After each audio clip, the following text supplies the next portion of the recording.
1989, the Council of Ministers, Energy Ministers, SADCC, assembled here in Big Falls. And in the course of their deliberations, they actually planted the seed that later germinated in SAPP. So welcome back home, because this is where it started.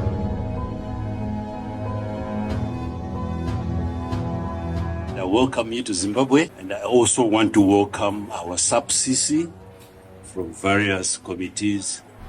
I'm sure the deliberations went on so well. Maybe to welcome members of the MANCO that arrived today for business tomorrow. To Southern African Power Pool. Yes.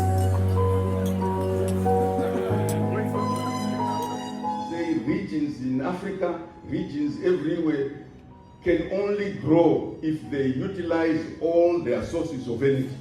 And for those of us in Africa, and particularly here in Southern Africa, our number one energy source is coal.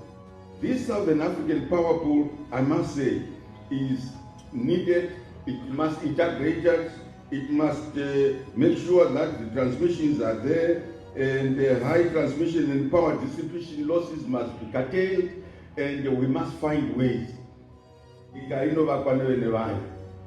The country is built by its own people, and we are the people of Southern Africa, and we must build this Southern Africa through our electricity undertakings, whether private or public, but we are the ones who must build this Southern Africa. I think some highlights here is that there are certain activities that has happened. We have 4 countries that have a surplus, which is Angola, Mozambique, South Africa and Tanzania.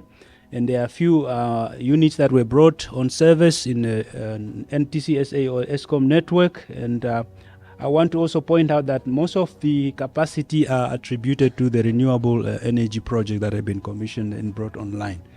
We are pleased to report that all our interconnectors in the SAPP IPS are in service, except the 220 kV BPC ZESA interconnector.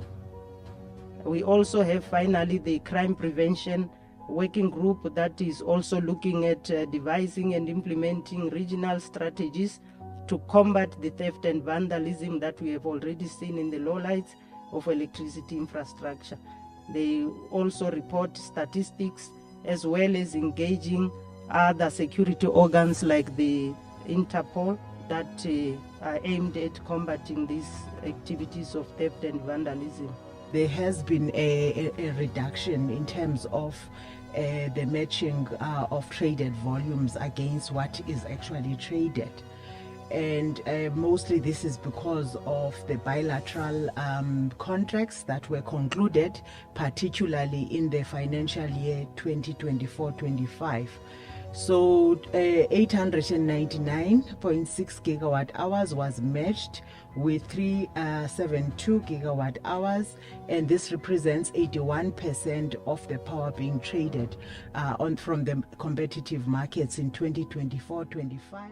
Studies are progressing without challenges. It's Mozambique, Malawi, Asia studies. Studies were completed, but there will be no challenges. In terms of our overall observations, the day-ahead market continues to be the flagship market that provides a reference pricing for other markets, particularly the intraday market, and most of the trades are happening in the day-ahead market.